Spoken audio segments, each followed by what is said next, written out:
Përshëndetje, jemi takuar në minutat e ditarit informativ në RTS Gjirokastra. Ndër të tjera, sot do të ndiqni. Pas 4 orësh pezullim për shkak të grevës së doganierëve grek në pikën e kalimit kufitar të Kakaviës, qarkullimi është rikthyer në normalitet. Sipas të dhënave të shërbimit kufitar, gjatë 24 orëve të fundit janë përpunuar gati 6.000 shtetas dhe rreth 2.000 mjete në hyrje dhe dalje me fluks më të lartë drejt Shqipërisë. Autoritetet kufitare bëjnë me dije se situata është e qetë dhe qarkullimi po vijon normalisht në të dy drejtime. Qarku i Gjirokastrës është përfshirë nga rreshje të dendura shiu që kanë krijuar disa problematika në rrugë, por trafiku zhvillohet normalisht. Autoritetet rekomandojnë që drejtuesit e automjeteve të tregojnë kujdes shtesë, veçanërisht në rrugët dytësore, ndërsa situata mbetet nën kontroll. Në përmbyllje të regjistrimeve në Universitetin e Gjirokastrës, shifrat flasin për rreth 155 student më tepër krahasuar me një vit më parë në ciklin bachelor. Edhe këtë vit akademik, degët e mësuesisë do të funksionojnë pasi kanë arritur të plotësojnë kuotat minimale. Fshati Malori Klisharit në Dropullin e Sipër më mbush me gëzim dhe nostalgji gjatë fundjavës, ku zhvillua festa tradicionale e rakis. Emigrantë të shumë, sidomos të rinj, u rikthye në vendindje për të festuar së bashku me familjet e tyre. Shoqata e emigrantëve të Klishariotëve organizoi aktivitetin që ruan dhe promovon traditën, kulinarin dhe mikpritjen vendase. Ju njohim tani më gjerësisht. Pas 4 orësh pezullim për shkak të grevës doganierëve grek në pikën e kalimit kufitar të Kakaviës, qarkullimi është rikthyer në normalitet. Sipas të dhënave të shërbimit kufitar, gjatë 24 orëve të fundit janë përpunuar gati 6.000 shtetas dhe rreth 2.000 mjete në hyrje dhe dalje me fluks më të lartë drejt Shqipërisë. Autoritetet kufitare bëjnë me dije se situata është e qetë dhe qarkullimi po vijon normalisht në të dy drejtimet. Pas disa orësh ndërprerje të qarkullimit në pikën kufitare të Kakavijes për shkak të grevës nga ana e doganierëve grek, e cila zgjati nga ora 6 e mëngjesit të kësaj të hëne deri në orën 10, lëvizja ka filluar normalisht. Qarkullimi automjeteve dhe i këmbësorëve po vijon të bëhet pa problematika. Ndërkohë, radha e krijuar gjatë orëve të grevës ishte deri në 500 metër. Në pikën e kalimit kufitar të Kakavijes, para ditën e kësaj të hëne është bllokuar qarkullimi për shkak të grevës së doganierëve grek. Pala greke ka ndërprer punën duke mos lejuar kalimin e automjeteve, duke nisur nga ora 6 të mëngjesit. Si pasojë, në anën shqiptare ishte krijuar radhë rreth 500 metra e gjatë me automjete që pritën në kufi deri në përfundim të grevës që zgjati 4 orë. Greva nuk preku këmbësorët që kalonin pa bagazhe apo lëvizjet e mjeteve për emergjenca shëndetësore, ndërsa sipas të dhënave të shërbimit kufitar, gjatë 24 orëve të fundit u përpunuan gati 6.000 shtetas dhe rreth 2.000 mjete në hyrje dalje me fluks më të lartë drejt Shqipërisë.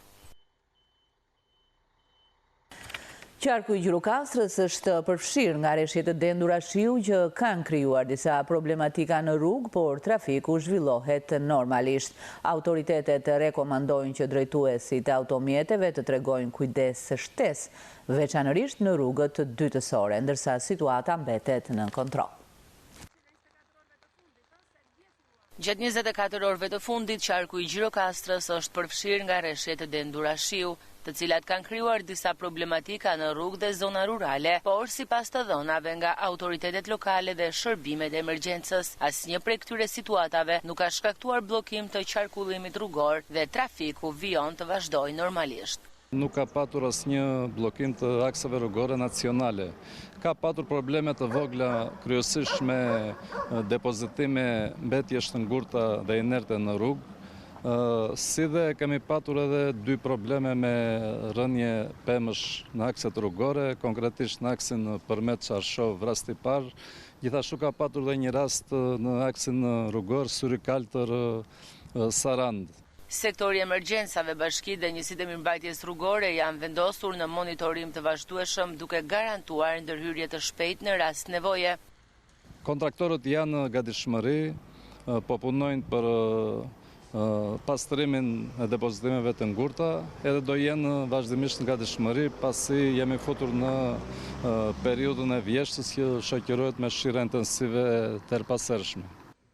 Autoritetet paralajmërojnë se rreshtit e shiut pritet të vazhdojnë edhe gjatë ditës së sotme, por situata mbetet në kontroll dhe nuk ka rrezik për ndërprerje të trafikut apo bllokime të mëdha. Komisioni Qendror i Zgjedhjeve ka zyrtarizuar kandidatët për bashkitë të Vlorë, Berat, Mat, Tepelen dhe Cërik për zgjedhjet e 9 nëntorit. Në Tepelen, Gabriel Guma u regjistrua si kandidati i pavarur, megjithse kishte një dënim për shkelje të rregullave të qarkullimit rrugor, ndërkohë që nga Partia Socialiste u zyrtarizua emri i Gramoz Sakos. Zgjedhjet lokale të 9 nëntorit po karakterizohen nga një pjesëmarrje e shtuar e kandidatëve të pavarur, të cilët në disa bashki po mbështeten nga opozita për të sfiduar kandidatët e propozuar nga Partia Socialiste. Në Vlorë, Dionis Sota garon si kandidati i pavarur me mbështetjen e Partisë Demokratike përballë Brunilda Mersinit, e cila dha dorëheqjen nga mandati deputetës për të kandiduar për garen e bashkisë, ndërsa Gjergj Nika kërkoi të regjistrohet gjithashtu si kandidati i pavarur në Vlorë, por komisioneri qendror i zgjedhjeve Ilirian Celibashi nuk e regjistroi. Juve kishit detyrimin që të afirmoheshit si kandidat i mbështetur nga zgjedhësit, vetëm duke paraqitur këtë kërkesë, duke paraqitur këtë kërkesë Komiteti Nismëtar. Ndërsa në Tepelen, rivali i Gramoz Sakos, Gabriel Gume, u regjistrua ndonë se figuron i dënuar për shkelje të rregullave të qarkullimit rrugor dhe drejtimi i mjetit në mënyrë të parregull. Sipas avokatit të Partisë Demokratike në Komisionin Qendror të Zgjedhjeve Marash Logu, dënimi i Gumës ishte i konvertuar në shërbim prove. Në këtë rast në kushtet e aplikimit të një forme alternative të dënimit me burgim. Komisioni Qendror i Zgjedhjeve ka zyrtarizuar kandidatët që do garojnë në zgjedhjet e pjesëshme lokale të 9 nëntorit në Vlorë, Berat, Mat, Tepelen dhe Cerik, ndërsa Tirana mbetet ende pa një datë zgjedhjesh, pasi gjykata kushtetuese ka pezulluar dekretin e presidentit Bajram Begaj pas ankimimit të kryebashkiakut në detyrë Erion Veriaj, i cili kundërshtoi shkarkimin e tij. Ministri e Arsimit Mirela Kumbaro njoftoi nisjen e përgatitjeve për maturën shtetërore 2026, një proces me rëndësi të veçantë për mira nxënës në të gjithë vendin. Në një takim me Komitetin e Organizimit të Maturës Shtetërore dhe përfaqësues të institucioneve përgjegjëse, ajo theksoi se do të forcohen masat ndaj çdo shkeljeje si nga maturantët, ashtu edhe nga administratorët për të siguruar integritetin dhe besueshmërinë e provimeve. Komiteti i Organizimit të Maturës Shtetërore, KOMSH, ka nisur zyrtarisht punën përgatitore për maturën shtetërore 2026, një proces me rëndësi të veçantë për mira nxënës që përmbyllin arsimin e mesëm në të gjithë vendin. Në një takim të zhvilluar me ministren e Arsimit Mirela Kumbaro dhe përfaqësues të institucioneve përgjegjëse, u përcaktuan pikat kryesore të planit të punës, me qëllim garantimin e një procesi të drejtë, të qetë dhe transparent për çdo maturant. Në fjalën e saj, ministra theksoi se gjatë këtij viti do të forcohen masat ndaj çdo shkeljeje, si nga ana e maturantëve që nuk respektojnë rregullat, ashtu edhe nga administratorët dhe përgjegjësit e provimeve, në mënyrë që të sigurohet integriteti dhe besueshmëria e procesit. Gjithashtu, Kumbaro theksoi edhe rëndësinë e një fushate informuese dhe sensibilizuese në çdo shkollë të vendit për të sqaruar rregullat, afatet dhe procedurat e maturës shtetërore 2026. Me përgjegjësinë që KOMSH ka për ta bërë këtë proces të qartë dhe dinjitoz për secilin maturant shqiptar, do të zhvillohet edhe një fushat komunikimi dhe sensibilizimi shkollë më shkollë për të informuar nxënësit, mësuesit dhe prindrit mbi të gjitha rregullat dhe afatet e maturës shtetërore 2026. U shpreh ministrja Kumbaro. Procesi maturës shtetërore 2026 do të vijojë në javët në vijim me takime teknike, përditësim të udhëzimeve dhe harmonizim të procedurave në të gjitha qarqet e vendit. Në përmbyllje të regjistrimeve në Universitetin e Gjirokastrës, shifrat flasin për rreth 155 studentë më tepër krahasuar me një vit më parë në ciklin në bachelor. Edhe këtë vit akademik, degët e mësuesisë do të funksionojnë pasi kanë arritur të plotësojnë kuotat minimale. Universiteti i Gjirokastrës ka pritur për herë të parë këtë vit akademik 520 të rinj të shpërndarë në 22 programet e studimit bachelor. Së bashku me aplikimet në master, kjo shifër shkon në mbi 900 bën të ditur rektori Jahucana. Kjo ka ardhur si rezultat i një pune këmbgulse të stafit akademik për të rinovuar programet. Ka ardhur si rezultat i përkushtimit të disa fije akademik për të krijuar lehtësira sa më të mëdha për studentët, duke bërë sa më tërheqës institucionin tonë. Pavarësisht se ne jemi një rajon ku trendi i përgjithshëm është që numri i maturantëve vjen duke ulur, në universitetin tonë këto 2 vitet e fundit trendi ka ardhur në kaun e kundërt. Krahasuar para 2 vjetësh, numri i studentëve ishte mjaft i ulët, kurse tashëm ne kemi arritur në një shifër të tillë për 520 studentë vetëm në vitin e parë dhe në ciklin e parë të studimeve. Ndërkohë, po të shtojmë kësaj edhe numrin e studentëve në ciklin e 2 të studimeve master, ku ne ende nuk kemi një shifër të plot, po deri tani janë mbi 450 aplikime, pra në total për këtë vit të ri akademik ne kalojmë shifrën e 900 studentëve. Pra që është një arritje shumë e madhe për universitetin tonë, duke pasur parasysh ngërçin e madh që na ka ardhur si rezultat i shpopullimit të frikshëm të rajonit, që është kompensuar me të gjitha masat energjike që ka marrë rektorati, senati akademik dhe njësit bazë dhe ato kryesore për të kompensuar këtë deficit të madh njerëzor të shterimit të burimeve njerëzore. Prurjet në rritje këtë vit akademik kanë siguruar edhe funksionimin e të gjitha degëve të mësuesisë. Në ciklin e parë të studimeve, ato kanë kapur kuotat minimale, ndërsa në master situata paraqitet më e mirë. Ende ngelet një plagë e madhe për sistemin universitar shqiptar, mungesa e interesit të maturantëve për degët e mësuesisë. Pavarësisht kësaj, ne aktualisht i kemi përmbushur kotat minimale me të gjitha degët e mësuesisë, pra të cilat rezultojnë aktive, madje disa prej degëve i kanë kaluar numrin e pritshëm, siç është departamenti i historiografisë, është departamenti i ciklit ullët dhe një departament tjetër. Kurse ciklet e tjera të studimeve kanë pasur mjaft kërkesa, madje disa programe u mbushën kotat dhe studentët që kërkonin nuk arritën dot të regjistroheshin. Pra që tregon se nëse do vazhdohet me këto ritme dhe me këtë punë, Universiteti i Kerem Çhabej i Gjirokastrës do të vazhdojë të mbetet një nga qendrat më të rëndësishme universitare për jugun e Shqipërisë, por edhe më gjerë. Më tepër studentë se një vit më parë kanë pritur edhe programet e dyfishta me universitetet italiane në të dyja ciklet e studimit, ndërsa për herë të parë këtë vit akademik do të nisë funksionimi i shkollës së përbashkët doktorale me Universitetin e Maqedonisë Perëndimore, Edukim dhe Shkenca Humane. Programi kombëtar i vaksinimit po jep rezultate të dukshme në parandalimin e sëmundjeve infektive. Një prej vaksinave më të rëndësishme është ajo kundër virusit HPV, që mbron nga kanceri i qafës së mitrës, por edhe sëmundje të tjera. Ndërkohë që nga janari i 2026 në kalendarin kombëtar të imunizimit do të përfshihen edhe djemtë 13 vjeçar si një hap i rëndësishëm për parandalimin e përhapjes së virusit. 45.000 vajza të moshës 13 deri në 20 vjeç janë vaksinuar kundër virusit HPV gjatë 5 viteve të fundit, ndërsa vetëm në vitin 2025 të vaksine kanë marrë mbi 10.000 prej tyre. Mjekja Rovena Daja, përgjegjëse fushatës së vaksinimit pranë ISHP-s, thekson se HPV është përgjegjëse në 70% të rasteve të kancerit të qafës së mitrës dhe se vaksina ofron mbrojtje të plotë ndaj llojeve më të rrezikshme të virusit. Virusi papilomës humane është një mbi 150 lloje të këtij virusi, ku shumica prej tyre nuk janë të rrezikshme, vetëm disa prej tyre janë të rrezikshme. Konkretisht kemi viruset 6 dhe 11, që në 90% të rasteve janë shkaktarët e lythave gjinitale, si tek meshkujt, ashtu dhe tek femrat.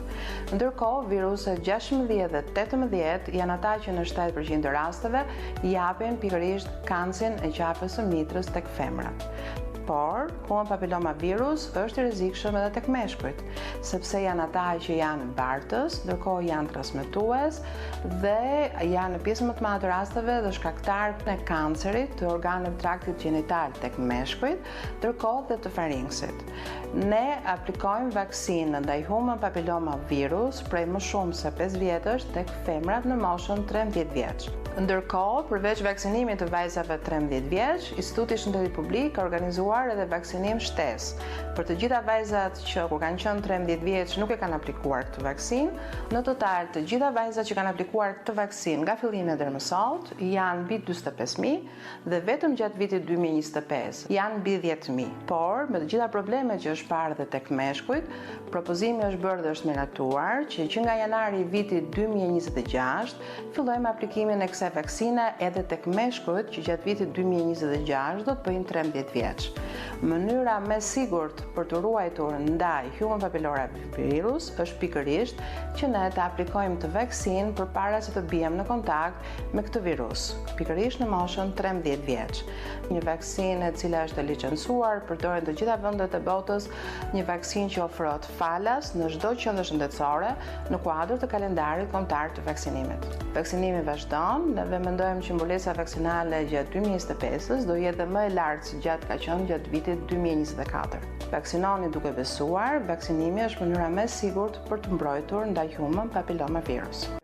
Vaksina HPV ofrohet falas në të gjitha qendrat shëndetësore dhe aplikohet në një dozë të vetme sipas rekomandimeve të Organizatës Botërore të Shëndetësisë. Vaksina kundër HPV-s konsiderohet një nga mënyrat më të sigurta për të parandaluar kancerin e qafës së mitrës dhe sëmundjet e tjera që shkakton ky virus.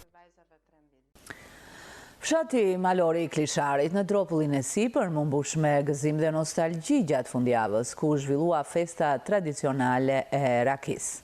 Emigrantë të shumët, sidomos të rinj, u rikthyen në vendlindje për të festuar së bashku me familjet e tyre. Shoqata e emigrantëve të Klishariotëve organizoi aktivitetin që ruan dhe promovon traditën, kulinarinë dhe mikpritjen vendase. Fundjavën e kaluar, Klishari, fshati malor në Dropullin e Sipër, përjetoi momente të bukura, të gëzuara, plot malltë dashuri njerëzore. Shumë emigrantë u kthyen në vendlindje, sidomos brezi i ri, i cili nuk haron fshatin që lindën dhe u rritën prindërit e tyre.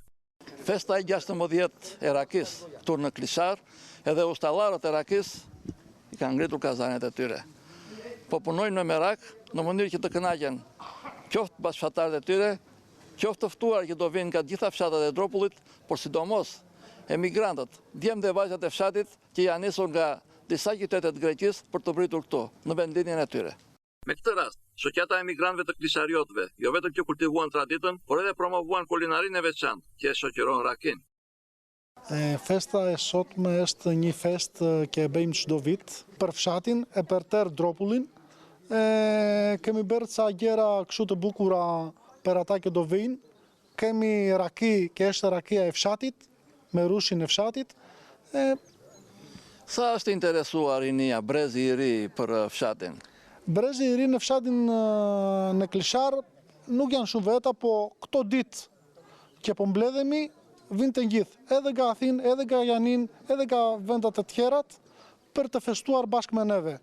Banorët e përhershëm të fshatit, megjithëse kishin vetëm 2 muaj që u shmallën me fëmijët e tyre, gjatë festave të gushtit, e prisnin me gëzim festën e rakis.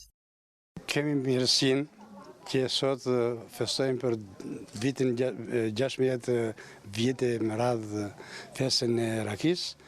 Gëzojmë që takohemi vetëm jo të rinj, jo vetëm ne të një moshë të caktuar, por edhe të rinj që vinë këtu. Gëzojmë që këta vllazëria e fshatit që është në Athinë ndihmon. Jemi të kënaqur se edhe bashkohemi, takohemi me njerëzit tanë të afrit, me miqtë, me komshitë. Në organizimin e kësaj feste pusheti vendosur kontributin e tij, ndërsa vajzat e shoqatës kulturore Dropulli i dhanë shkëlqim të veçantë festës tradicionale të rakis.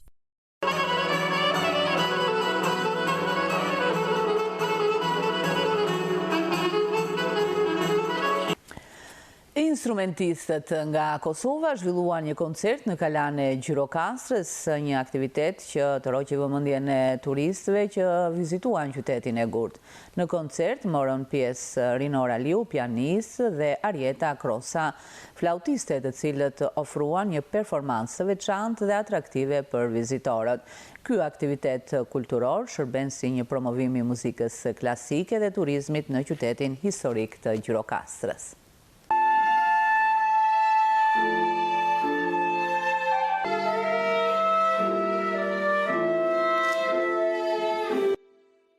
Skena e Gurt e Kalasa Gjirokastrës në këtë vjeshtë artistike mirëpriti një grup instrumentistësh nga Kosova, trio instrumentale e përbër nga Rinora Liu, pianist, Arieta Krosta, flaut dhe Eliona Raci, violin. Në fundjavë shfaqi një koncert në mjediset e Kalasa Argjiros. Është hera e parë për ne si trio me marrë pjesë në qytetin e Gjirokastrës, në formacion të flautës me instrumentisten Arieta Krosa, violin Eliona Raci dhe unë në piano Rinora Liu. Dhe sigurisht që me prezencën e publikut u pa një pozitivitet ndaj ne, sigurisht që presim edhe në një të ardhme të marrim pjesë prapë në qytetin e Gjirokastrës. Koncerti i instrumentistëve kosovar u ndoq me interes nga artëdashësit, mes emocionesh artistët shprehën dëshirën për të rikthyer sërish me aktivitete të tjera kulturore. Për mua ishte hera parë që interpretova në Kalon e Gjirokastrës. Ishte vërtet një kënaqësi e madhe të performojmë bashkë me miqtë mi, Elionën në violin dhe Rinorin në piano. Performuan vepra nga periudha të ndryshme, nga kompozitorë të ndryshëm, siç është Tchaikovsky, Ibert, Doppler e të tjerë. Do të vinim prapë me shumë kënaqësi. Vërtet ishte një kënaqësi e madhe të performonim këtu. Energjia ishte shumë e mirë në publik, kështu që me shumë qaf do të vinim prapë. Përgjatë sezonit artistik të vjeshtës në Gjirokastër po organizohen aktivitete kulturore, të cilat tërheqin edhe turistë që vazhdojnë të vizitojnë qytetin e Gurt.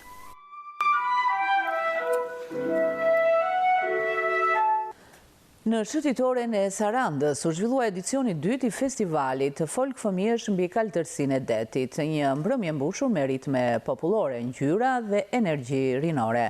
Fëmijë të rinj nga disa krahina shqiptare dhe nga Greqia performuan këngë dhe valle tradicionale, duke kthyer qytetin bregdetar në një skenë të hapur folklorike.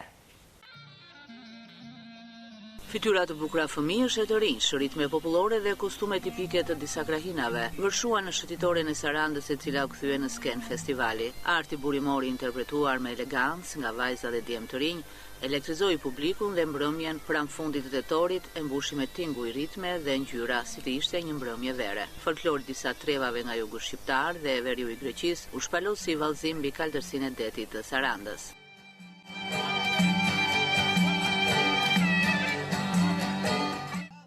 Organizatore edhe e këtij edicioni të dytë të festivalit të fëmijëve ishte shoqata kulturore Trëndafili Pavishkur i grave të minoritetit etnik grek.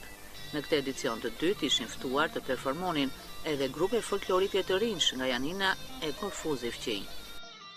Ky është festivali i dytë që ne organizojmë në bashkëpunim me Bashkinë e Sarandës. Ky është një festival që kushtohet miksisë, traditave në krahina të ndryshme të Shqipërisë, të Greqisë dhe të zonës përreth. Ndërkohë që grupi radhës performonte në skenën e hapur, grupet e tjera provonin emocionin e pritjes për të dalë para publikut. Të gjitha këtu përfaqësojmë shoqatën Rrëdhën tona Marandon. Të performojmë 3-4 këngë. Jemi të përgatitura, jemi shumë të emocionuara. Qerhomëste me πολύ χαρά από τα Ιωάννινα. Vim me shumë gëzim nga Janina për të prezantuar vallet e Thrakës. I falenderojmë për ftesën, është një mbrëmje e mrekullueshme. Kristos Arianidis nga shoqata kulturore Kacikan në Janin shprehet falënderues për ftesën e marrë për të qenë pjesë e festivalit në një qytet kaq të bukur ku kanë sjellë motive vallesh të Thrakës. Përfaqësojmë shoqatën kulturore Kacika nga Janina. I falenderojmë për ftesën që na bën pjesë të këtij festivali. Në këtë qytet kaq të bukur ne sollëm motive vallesh të Thrakës.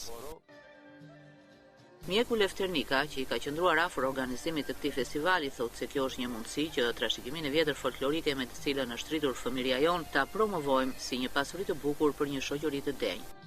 Virtytet e fëmijëve që kanë çiltërsinë e tyre, të cilën ne duhet ta nxjerrim dhe të na krijojë një shoqëri të bukur dhe të denjë. Ta sjellim në pak atë trashëgiminë tonë të vjetër të lashtë, e cila dikur kemi rritur dhe jemi formuar në këto troje të gjithë bashkë.